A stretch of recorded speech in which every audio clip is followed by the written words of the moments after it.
think when I first heard this story, you said, and then I got people from Australia who sent me things, and he was stunned. And so it's funny that you guys are from Australia, and you know that helped you realize it was an international phenomenon. Yeah, because it's sort of the second home of Pizza Hut. It feels like that's really, you know, there are so many in Australia also, which I didn't know at first. I had no idea. But you have a lot in Canada too, and go ahead. Yeah, so when they first expanded internationally, the first 3 countries were Canada, Mexico, and Australia, which is weird, like an odd choice to go that far, but that's why it's so ingrained in our background as well. Excellent. So you just did it as a lark. How did you guys realize this phenomenon? And like, can you remember where this started? Yeah, it's really interesting. So, you know, we're partners in real life. We make movies. We're freelance film workers, you know, editing for a living, all of that sort of stuff. And we sort of have this big list of ideas of maybe films, and then try to come up with reasons not to make it. It's been done before, or it's not, or it's not going to be a whole film, or it's not going to be something we can do in a style that we like. And there was this thing that we wanted to do. We moved here 8 years ago, and I think we're at a perfect time in our time here where with 8 years there's a certain way that we see the country, but we're also still really kind of got fresh eyes. And I always think, the film I always refer to as Wim Wenders' Paris, Texas. You know, he was a foreign filmmaker from Germany who came and just saw the American landscape with these fresh eyes. So I was like, this is an opportunity we have to do our documentary road film Paris, Texas kind of thing. Communication and the building of community and acceptance and kindness and transformation, all these things. Is that late in the interview? Do you get there quickly? I think for me, part of it is we take time. You know, we're not. We try to spend a week or 2 with every place that we film. Mike can talk about what it's like being on the other side of the camera, but we sort of like maybe we just exhaust people until they have to start being. But they don't. No, they're not bored. They're not bored. I think what it is genuinely like. I've always found that. People are very savvy about a camera and have something they want to say. One of the first films we did was a short film about barbecue in Texas, which eventually became a feature film we made. And we just turned up and there was this pitmaster at Chrysler's, what was his name? Roy, that's right. And it's like he'd been thinking about these things for a lifetime. And then we came in and I was like, you know, and he just started pouring his heart out with all of this sort of stuff. And I feel also sometimes when you've got people at their place of work, you know, it takes a certain type of craziness to start up your own business and put it all on the line like so many people in this film did.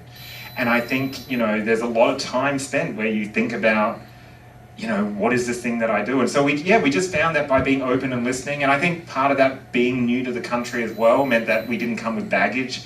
That meant that people go, oh, you're going to think about us this way, you're going to think about it. We were just sort of like an open book, ready to learn, ready to. At what point in the building of all this did you find Mike? Ooh. We obviously knew about the blog, and then we're like, at some point we should reach out to Mike. It was early. And I was like, but I don't want him to think that we're just like insane filmmakers. Like, so we wanted to film. Not that he knew it. Yeah, but we wanted to film a little bit first, I think. Yeah, we had. Yeah, so we had filmed a couple of places, and we knew that okay, this is a film. It's going to be a thing.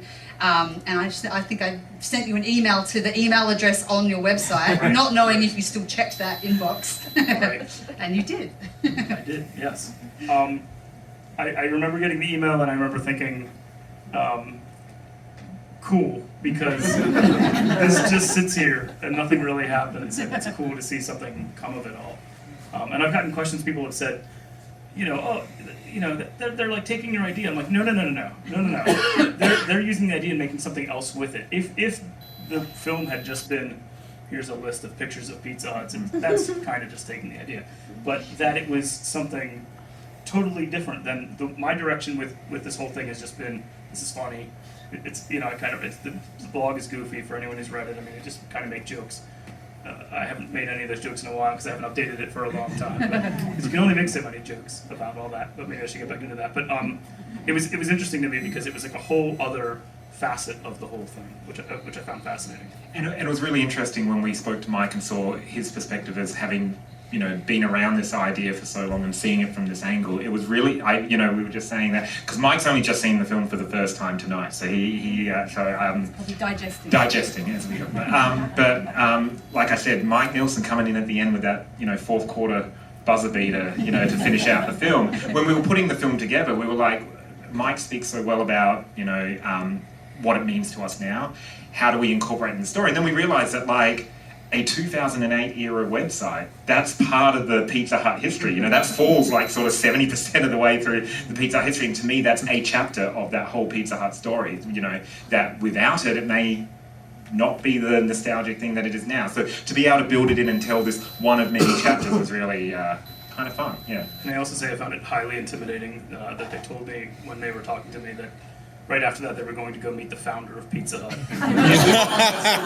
So we went down to, I'll let you tell most of the story, but we went down to Wichita. We were going to go down to Wichita. Well, you explain it, you might. We're actually here. We were here in Pittsburgh when I got word that Dan Carney might be interested in being interviewed. Editing room, sometimes we will build a folder that says tease-worthy and tail-worthy. This is a wrap-up comment. And, allow people to do. We tag it with the word gold. Yeah, we have a gold rating. Yeah. Well, how about questions from the audience? Anything? Yes, sir. Right here. Have any of you been to one of the?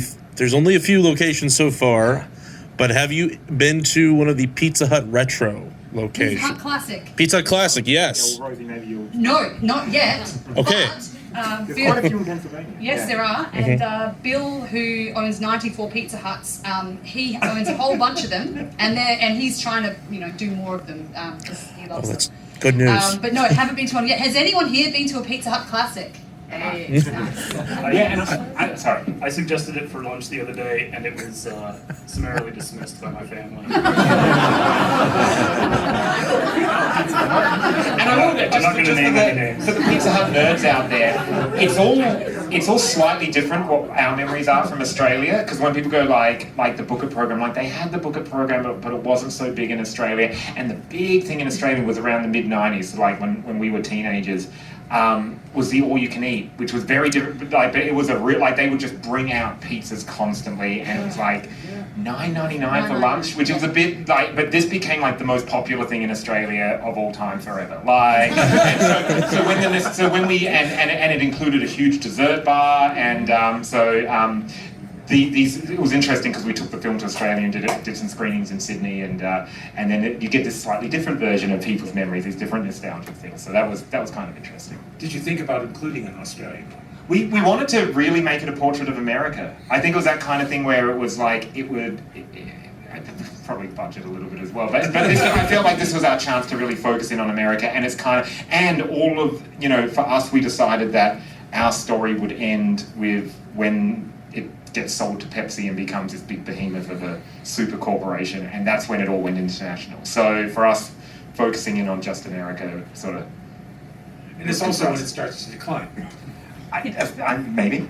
That's a matter of opinion. I'm trying to be really diplomatic. It comes across. Yes.